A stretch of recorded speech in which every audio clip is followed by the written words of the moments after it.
Ya que el manantial de Cuyoacán formaba parte de la tierra firme, este se encontraba un poco más alto que el nivel de las calles de Tenochtitlán, así es que el acueducto se deslizaba pendiente abajo desde allí. Era tan ancho y vasto que un hombre no lo podía encerrar entre sus dos brazos y de casi 2 largas carreras de longitud. Su punto de unión en el camino puente era en donde se encontraba exactamente el fuerte de Acachinanco, y haciendo un ángulo, partía de allí paralelo al parapeto del camino puente derecho hacia la ciudad. Una vez en ella se dividía en ramificaciones para alimentar los canales que tenían menos agua y que corrían de Tenochtitlán a Tlatelolco, llenando también los estanques de abastecimiento puestos en cada manzana en lugares convenientes y las diversas fuentes recién construidas en la plaza principal. En cierto modo, Ahuizotl y sus constructores habían tenido en cuenta la advertencia de Nezahualpilli acerca de controlar el agua del manantial. En el ángulo en donde el acueducto corría paralelo al camino puente y en otro punto, ya casi entrando en la ciudad, se le habían hecho a las gamillas de piedra unas ranuras verticales, en las cuales estaban semi-introducidas unas tablas hechas siguiendo la misma forma de la gamella que cerrarían el paso del agua. Lo único que se tenía que hacer era dejar caer esas tablas para cortar el chorro de agua si eso fuera necesario. La nueva estructura debía ser dedicada a la diosa de los estanques, corrientes y otras aguas, la cabeza de rana Chalchihuitlicue, y ella no exigía demasiados ofrecimientos humanos como algunos otros dioses. Así es que los sacrificios en ese día iban a ser solo necesarios. En donde se iniciaba el acueducto, en el manantial, fuera del alcance de nuestra vista, estaba otro contingente de nobles y sacerdotes y un número de guerreros guardando a los prisioneros, ya que nosotros los mexicas estábamos muy ocupados en esos momentos como para entrar en alguna otra guerra florida. La mayoría de esos prisioneros eran bandidos comunes que Moctezuma el Joven había encontrado en sus idas y venidas de un lado a otro y que los había capturado y enviado a Tenochtitlán solo para ese propósito. En el camino puente en donde estaba Ahuizotl, junto conmigo y otros 100 personas, todos tratábamos de conservar nuestros penachos de plumas y las plumas que pasaban por alas de nuestro traje al abrigo del viento del este. Había rezos, cantos e invocaciones, mientras los sacerdotes menores mataban cierta cantidad de ranas, axolotl y otras criaturas acuáticas para complacer a Chalchihuitlicue. Cuando encendieron un fuego y espolvorearon en él una sustancia sacerdotal y secreta para que se elevara una voluta de humo azul, sopló el viento, rompió esa columna de humo, alcanzó a subir lo suficiente como para dar la señal al otro grupo ceremonial que se encontraba en el manantial de Cuyoacán. Allí los sacerdotes acostaron al primer prisionero sobre la gamella, al comienzo del acueducto y abriéndolo en canal, dejando su cuerpo allí mientras la sangre corría. Luego otro prisionero fue puesto allí e iniciaron lo mismo con él. En cuanto un cuerpo se empieza a secar, era arrojado a un lado y se ponía otro, y así siempre había sangre fresca corriendo. No sé cuántos ochimique mataron y desangraron antes de que la primera sangre que escurría suavemente llegara a la vista de Ahuizotl y de sus sacerdotes, quienes dieron un grito de alabanza cuando la vieron.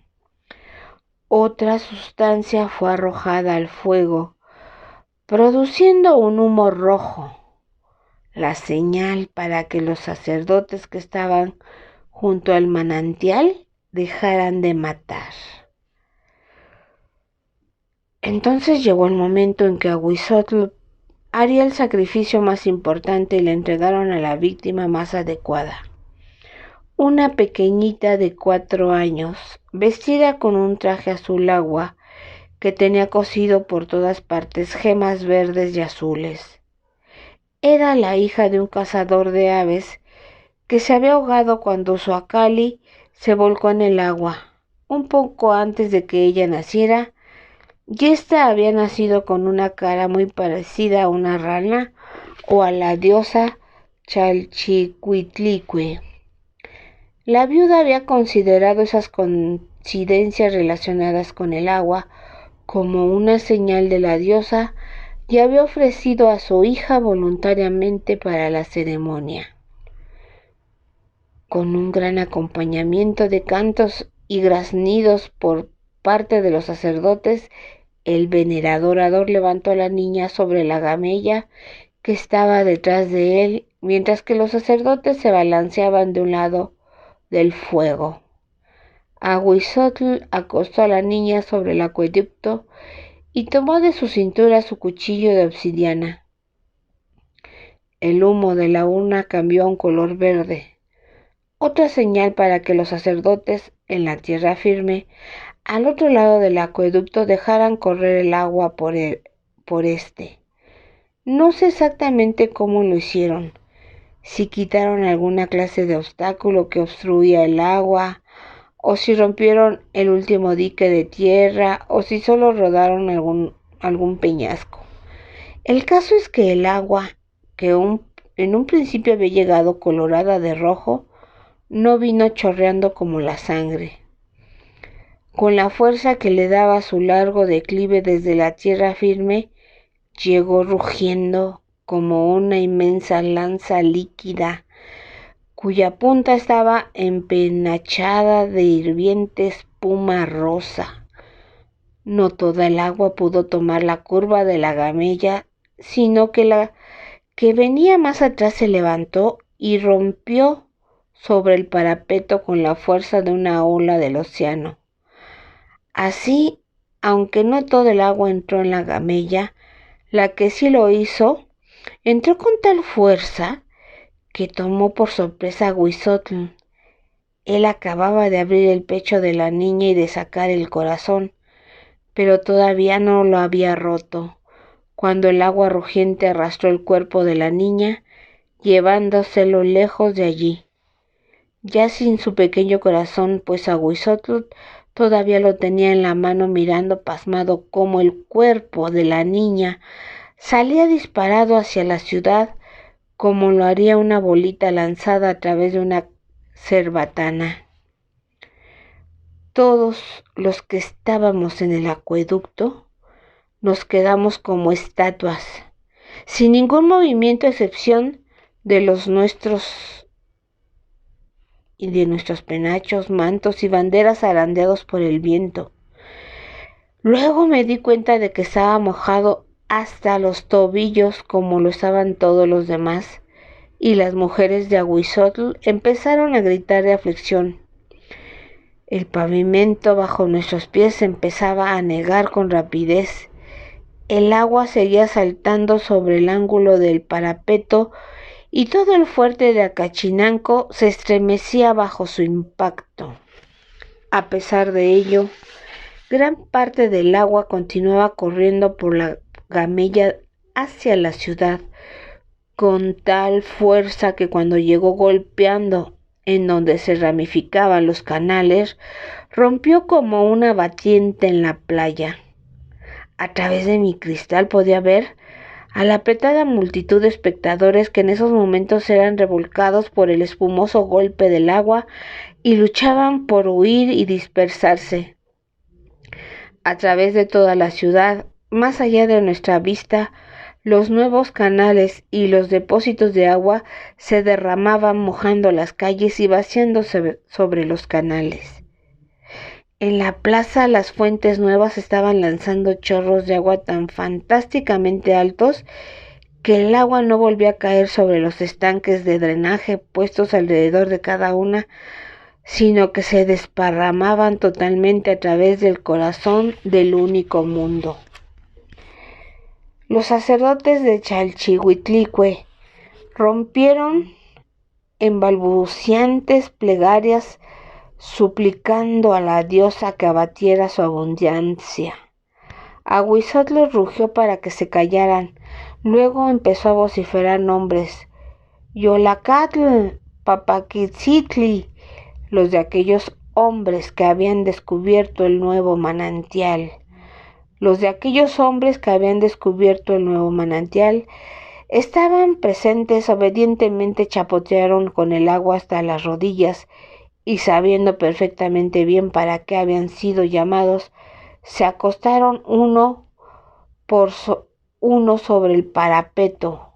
Ahuizotl y los sacerdotes, sin palabras o gestos rituales, abrieron los pechos de los hombres, arrancaron sus corazones y los sumergieron en las aguas turbulentas. 8 hombres fueron sacrificados en ese acto de desesperación. 2 de ellos fueron miembros ancianos augustos del Consejo de Voceros y sin embargo eso no sirvió de nada. Así es que Ahuizotl gritó: «Dejen caer la puerta de la gamella», y varios campeones águila treparon al parapeto. Trataron de acomodar la tabla de madera que estaba destinada para cortar el chorro de agua, deslizándola a través de las hendiduras de la gamella. Pero por más esfuerzos que hicieron, combinando su fuerza y peso, los campeones solo la pudieron empujar un poco. Tan pronto como su orilla curva entró en el agua, la poderosa corriente la empujó de las ranuras y ladeándola, la inmovilizó en ese punto. Por un momento todo fue silencio en el acueducto, a excepción del ruido producido por el agua borboteante, el sonido silbante y suspirante del viento, el crujido del oprimido fuerte de madera y los sordos gritos que nos llegaban desde la isla, de la multitud que oía con rapidez. Viéndose al fin derrotado con todas sus plumas empapadas y caídas, el venerado orador dijo lo suficientemente fuerte como para que todos lo oyéramos: «Debemos regresar a la ciudad para ver todo el daño que ha sido causado y para ver si podemos reprimir el pánico. Los campeones Flecha y Jaguar vengan conmigo. Ustedes se harán cargo de todos los Acaltin de la isla para que salgan inmediatamente hacia Coyoacán.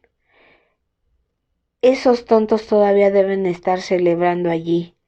Hagan todo lo que puedan para detener o desviar el agua de su curso. Los campeones Águila, quédense aquí». Él apuntó el lugar en donde el acueducto se juntaba con el camino puente. «Rómpanlo ahí ahora». Hubo cierta confusión cuando los diversos grupos se dispersaron. Ahuizotl, sus esposas con su acompañamiento, los sacerdotes y los nobles, los campeones Flecha y Jaguar, todos ellos se fueron bregando hacia Tenochtitlán tan rápido como les permitía el agua, que les llegaba ya cerca de los muslos. Nosotros, los campeones Águila, nos quedamos contemplando la pesada piedra y el mortero firme de la gamella. 2 o 3 campeones le pegaron a la piedra con sus maquiahuime, haciendo que cayera sobre el resto de nosotros una lluvia de astillas y de obsidiana quebrada. Después, mirando disgustados sus espadas arruinadas, las tiraron en el lago. Luego uno de los campeones de más edad caminó por un trecho de acueducto y echó una mirada sobre el parapeto. Nos llamó y preguntó: «¿Cuántos de ustedes saben nadar?». Y casi todos alzamos nuestras manos, las levantamos. Él apuntó y dijo: «Exactamente aquí, en donde el acueducto se desvía, la fuerza del agua que cambia en dirección hace que los pilotes se resientan.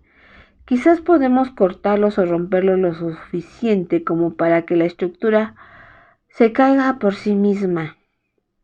Eso fue lo que hicimos. Yo y 8 de los campeones nos quitamos nuestros trajes mojados y sucios, mientras nos conseguían unas maquiagüime. Luego soltamos sobre el parapeto hacia las aguas del lago. Como ya he dicho, las aguas hacia el oeste del camino puente no eran muy profundas, pues si hubiéramos tenido que nadar, habría sido imposible cortar los pilotes, pero el agua solo nos llegaba al hombro en ese lugar. A pesar de ella, no fue un trabajo fácil. Esos 3 troncos de soporte habían sido impregnados con chapopotli para que resistieran a la pudrición, y eso también los hacía muy resistentes a nuestras espadas. La noche había llegado y se había ido, y el sol estaba ya en lo alto cuando uno de los pesados pilotes se sacudió y dio un tremendo crack. Yo estaba bajo el agua en ese momento y la conmoción casi me hace perder el sentido. Pero allí, a la superficie, a tiempo de oír a uno de nuestros compañeros gritando a todos que volviéramos a trepar al camino puente. Apenas trepamos a tiempo.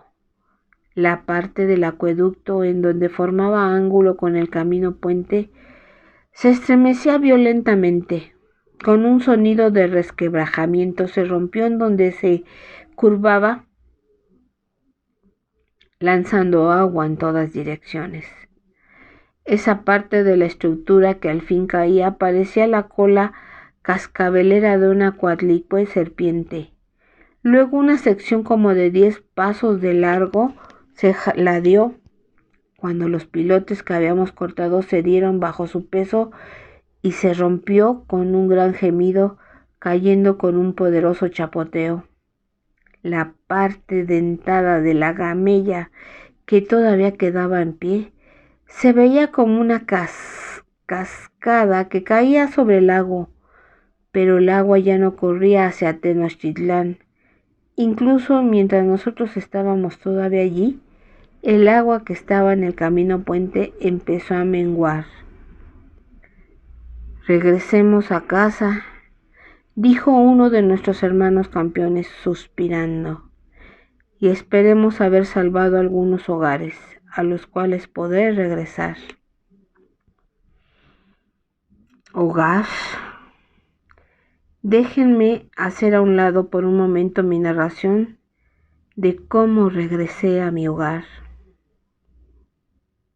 El agua había corrido sobre Tenochtitlán la mayor parte del día y de toda la noche, habiendo inundado algunas partes de la ciudad a la profundidad de la estatura de 8 hombres. Algunas casas que habían sido construidas a ras de tierra y que no eran de piedra se habían derrumbado por la inundación, e incluso otras construidas sobre pilotes.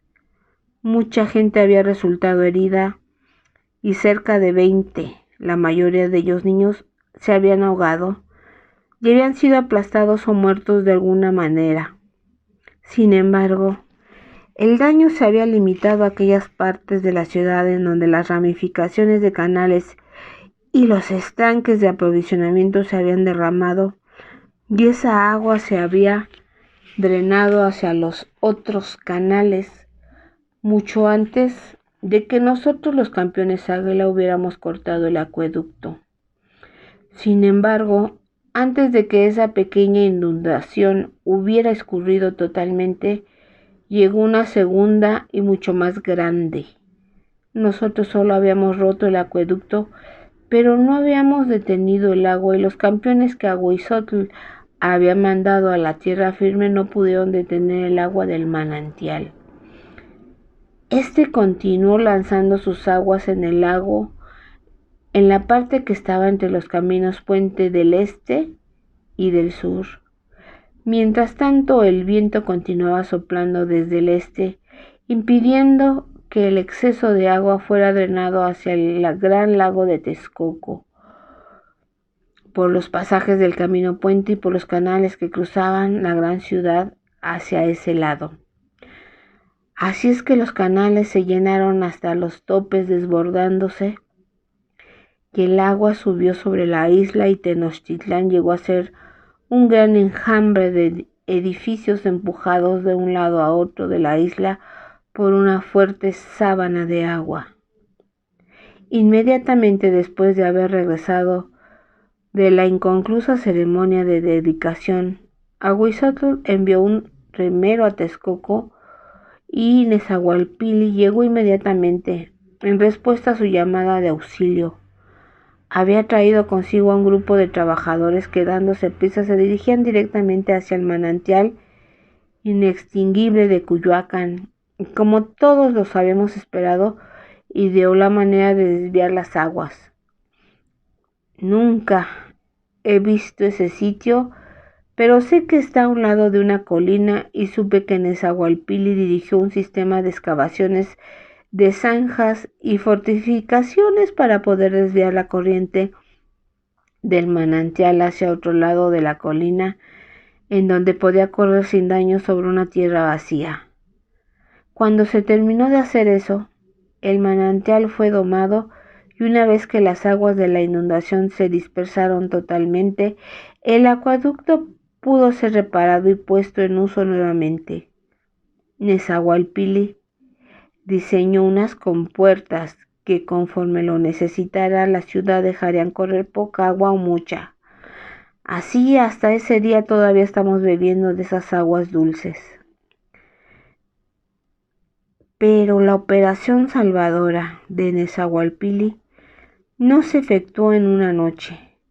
Mientras sus hombres trabajaban, esa segunda inundación continuó y su ola se mantuvo 4 días enteros. Aunque hubo poca gente que pereció en ella, por lo menos 2/3 partes de la ciudad fueron destruidas, y la reconstrucción total de Tenochtitlán tomó por lo menos unos 4 años. La inundación no hubiera causado mucho daño si las aguas solo hubieran cubierto las calles yaciendo quietamente. En lugar de eso, se movían furiosamente de un lado a otro. Se movían hacia un lado por la fuerza que las impelía a buscar un nivel uniforme. Se movían hacia el otro lado dando un empuje malicioso del viento del este. La mayor parte de los edificios de Tenochtitlán estaban sostenidos por pilotes o por cualquier otra clase de cimientos sobre el nivel de la calle, pero eso solo era para elevarlos de la humedad de la tierra. Sus cimientos nunca habían sido construidos para soportar las corrientes batientes que sufrieron, así es que la mayoría de ellos no se pudieron sostener. Las casas de adobe simplemente se disolvieron por el agua. Las de piedra, pequeñas y grandes, cayeron cuando sus pilotes fueron corridos por las aguas y se rompieron en los mismos bloques en que fueron construidos. Mi casa resultó ilesa, probablemente porque era una construcción relativamente nueva y eso la hizo más fuerte que otras. En el corazón del único mundo, las pirámides y templos también quedaron en pie. Solo la barra dentada para las calaveras, comparativamente frágil, se vino abajo. Sin embargo, exactamente a un lado y afuera de la plaza cayó un palacio completo, el más nuevo y el más magnífico de todos, el palacio del Hueytlatóni Ahuizotl. Ya les he contado que este estaba construido cruzando a horcajadas uno de los principales canales de la ciudad, de tal manera que el público que pasaba a través podía admirar su interior. Cuando ese canal, como todos los otros, se desbordó, primero inundó los pisos bajos del palacio y luego arremetió con gran fuerza sobre las paredes bajas exteriores, con lo que el gran edificio se vino abajo ruidosamente. De momento yo no supe todos esos acontecimientos, ni siquiera sabía que era lo suficientemente afortunado como para tener todavía mi propia casa. No lo supe hasta que las aguas menguaron. En esa segunda y más terrible inundación, las aguas no se elevaron tan rápidamente, dando tiempo para que la ciudad fuera evacuada. A excepción de Ahuizotl, de otros nobles gobernantes, de la guardia de palacio, de algunas tropas de guerreros y de cierto número de sacerdotes que perplejos seguían rezando por la intervención de la diosa, prácticamente toda la gente había huido de Tenochtitlán, cruzando el camino puente del norte para encontrar refugio en las ciudades de Tepeyaca y Atzacoalco, en la tierra firme, incluyéndome a mí, a mis 2 sirvientes y a lo que me quedaba de familia. Volvamos a este lejano día, a esa madrugada. Cuando regresé a esa casa arrastrando mi traje sucio y empapado de campeón águila. Conforme me iba aproximando, era obvio que mi barrio de Ixtacualco había sido uno de los distritos que más había sufrido con la primera inundación. Todavía podía ver la marca húmeda y alta que el agua había dejado en los edificios, tan alta como mi cabeza, y aquí y allá una casa de adobe yacía oblicuamente. La arcilla fuertemente apisonada de mi calle estaba resbaladiza con una capa de moho. Había lodo y escombros y también algunos objetos de valor que aparentemente fueron dejados caer por la gente que oía. En aquel momento no había ni un alma en la calle, sin duda estaban dentro de sus casas, en la incertidumbre de si la ola de la inundación volvería a regresar. Sin embargo, la calle desacostumbradamente vacía me hizo sentir desasosiego.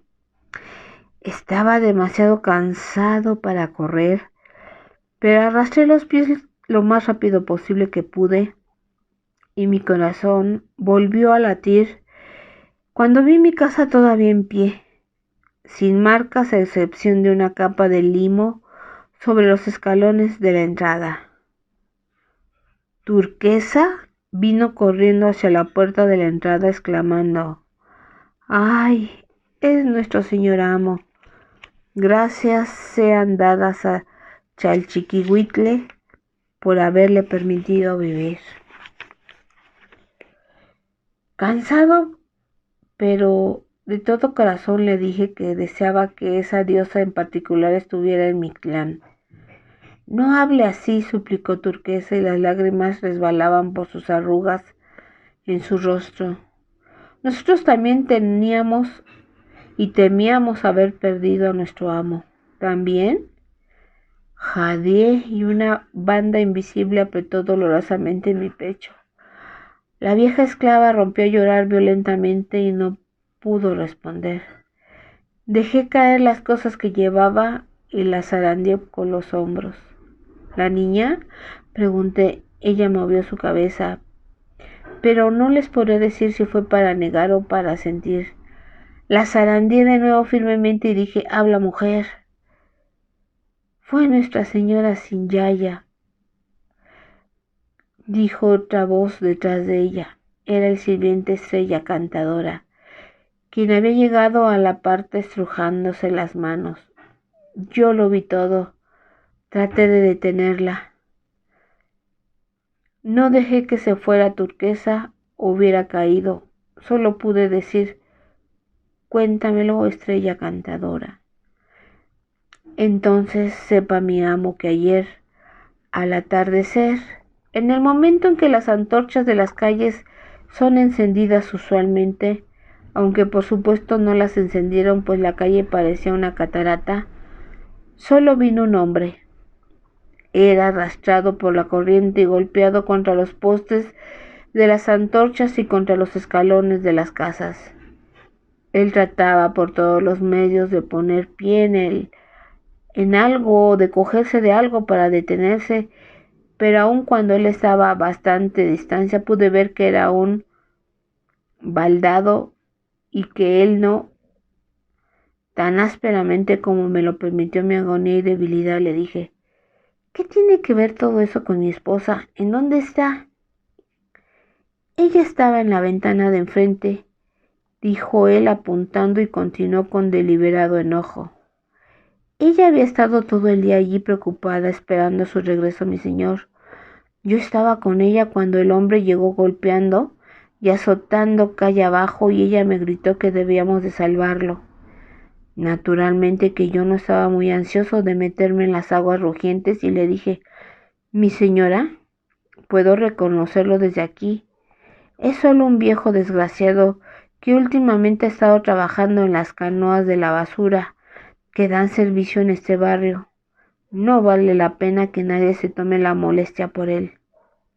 Estrella Cantadora hizo una pausa, tragó saliva y dijo roncamente, no me quejaré si mi amo me pega, o me vende o me mata, porque debí de haber ido a salvar al hombre, pues mi señora, lanzándome una mirada de indignación, fue por sí misma.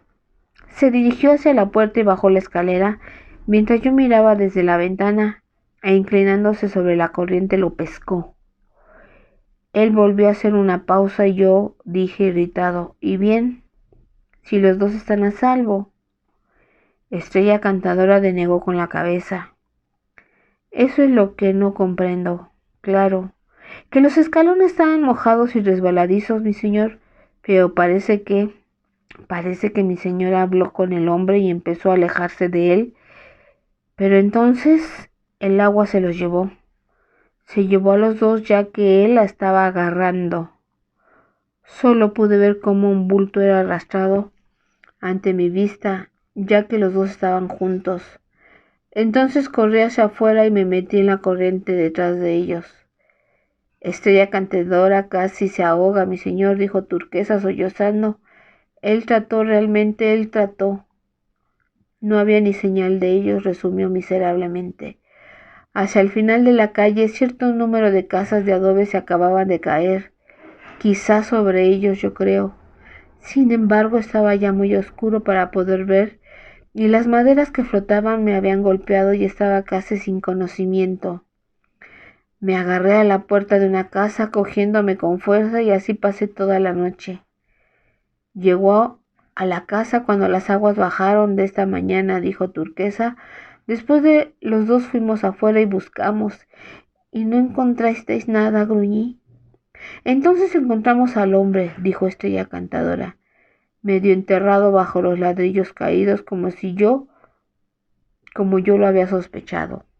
Turquesa dijo, todavía no le hemos dicho nada a Cocotón acerca de su madre. ¿Quiere mi señor ir con ella ahora, allá arriba? Y decirle lo que ni yo mismo puedo creer, gemí. Hice acopio de mi última reserva de energía para enderezar mi cuerpo doblegado y dije, no lo haré. Ven, Estrella Cantadora, busquemos otra vez. Más allá de mi casa, la calle se deslizaba en un declive suave conforme nos aproximamos al puente que cruzaba el canal. Así es que las casas allá abajo, naturalmente, habían sido golpeadas con más violencia por la muralla del agua. También allí era en donde estaban las casas más pobremente construidas de madera y adobe. Y como había dicho Estrella Cantadora, ya no existían más casas allí. Solo había montones de ladrillos de lodo y paja, medio rotos, medio disueltos, astillas de tablones y pedazos de muebles.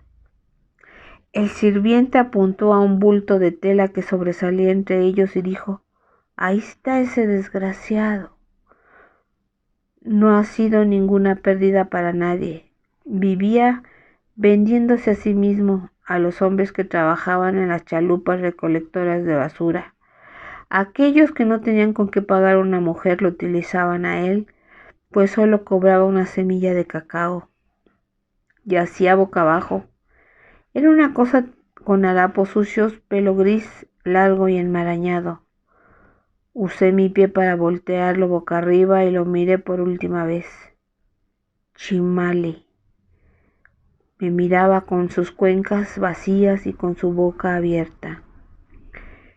No fue en ese momento, sino más tarde cuando pude pensar, cuando recordé las palabras de Estrella Cantadora, de que el hombre había estado últimamente a bordo de las chalupas de recolección de basura de nuestro vecindario. Me preguntaba, ¿había descubierto Chimale recientemente dónde vivía yo? ¿Había llegado buscándome, tanteando ciegamente con la esperanza de tener otra oportunidad para infligirme un daño a mí o a los míos. Le había dado la inundación una oportunidad como para hacerme el daño más doloroso y a la vez haberlo puesto más allá y para siempre del alcance de mi venganza. ¿O toda la tragedia había sido una maquinación lúgubre y alegre de los dioses? Parece que ellos se divierten en disponer una concatenación de sucesos que de otra forma vendrían a parecer inverosímiles, inexplicables e increíbles. Nunca lo sabré. En ese momento solo sabía que mi esposa había desaparecido, que no podía aceptar su desaparición y que tenía que buscarla. Así es que le dije a Estrella Cantadora, si este hombre maldito está aquí, también tiene que estar sin Yaya. Moveremos cada uno de estos millones de adobes. Yo empezaré ahora mismo mientras tú vas a conseguir más o menos manos para que nos ayuden. ¡Ve! Estrella Cantadora salió corriendo y yo me incliné para levantar y poner a un lado una viga de madera y así continué agachándome y lanzando todo hacia atrás de mí. La tarde ya había caído cuando recobré el conocimiento en mi cama. Los dos sirvientes se inclinaron solícitos sobre mí. Lo primero que pregunté fue, ¿la encontrasteis? Y los regañé cuando los dos negaron tristemente con la cabeza. Os dije que removierais cada ladrillo. Amo, no se puede hacer. Sollozó Estrella Cantadora. El agua volvió a subir. Yo regresé y lo encontré a usted apenas a tiempo. De no ser por eso, usted se habría ahogado. No nos preguntábamos si debíamos volverle en sí, dijo Turquesa con manifiesta ansiedad. El venerado orador había ordenado que toda la ciudad sea evacuada antes de que el agua la cubra totalmente. Y así me senté esa noche a un lado de la colina sin poder dormir, en medio de una multitud de fugitivos dormidos. Mucho andar, había dicho Cocotón durante el camino, ya que solo la gente que salió primero de Tenochtitlán encontró alojamiento en la tierra firme. Los que llegaron después simplemente se detuvieron en cualquier lugar en donde se pudieran acostar, a campo abierto. Noche oscura, dijo mi hija muy apropiadamente. Nosotros cuatro ni siquiera encontramos un árbol bajo el cual guarecernos, pero Turquesa había llevado cobijas. Ella, Estrella Cantadora y Cocotón se envolvieron y durmieron abrigados, pero yo me senté con la cobija sobre mis hombros y miré hacia abajo, hacia mi hija, mi migajita, el remanente único y precioso de mi esposa, y sentí dolor. Hace algún tiempo, mis señores frailes, yo traté de describir a Yaya, comparándola con la generosa y útil planta del maguey, pero hay algo que se me olvidó decirles acerca de él. Una vez en su vida, solo una, le crece una simple vara cubierta totalmente de flores amarillas de dulce fragancia y luego el maguey muere. Esa noche traté con todas mis fuerzas de hallar alivio a mi pena, recordando las aseveraciones suntuosas de los sacerdotes que siempre decían: la muerte no debe ser motivo de aflicción o de tristeza. La muerte, decían los sacerdotes, es solamente el despertar del sueño en que uno ha vivido. Quizás sí. Sus sacerdotes cristianos dicen cosas parecidas. Sin embargo, esas palabras no me confortaban mucho. A mí, que había quedado atrás de ese sueño vivo, solo y triste. Así es que pasé esa noche acordándome de Yaya y del tiempo demasiado breve que pasamos juntos antes de que su sueño terminara. Todavía recuerdo. Una vez cuando fuimos a Michihuacán, ella vio una flor que nunca había visto, que crecía en la grieta de una peña, algo más arriba de nuestras cabezas, y a ella le gustó mucho y dijo que le gustaría tener una de esas para plantarla en el jardín de nuestra casa. yo habría podido trepar fácilmente y arrancarla para ella. Otra vez. Oh. No fue en ninguna ocasión en particular. Ella pasó el día enamorada, cosa muy frecuente en Sinyaya, y compuso una pequeña canción y luego hizo la melodía y pasó todo el día cantándola por lo bajo hasta que la grabó en su memoria. Luego me preguntó si le podría comprar una de esas flautas de arcilla de las que eran llamadas agua murmurante para poder tocar en ella su canción. Yo le dije que sí, que lo haría la próxima vez que viniera un músico conocido mío y que lo iba a persuadir para que me hiciera una. Pero se me olvidó. Y ella, viendo que tenía otras cosas en mi mente, nunca me lo recordó.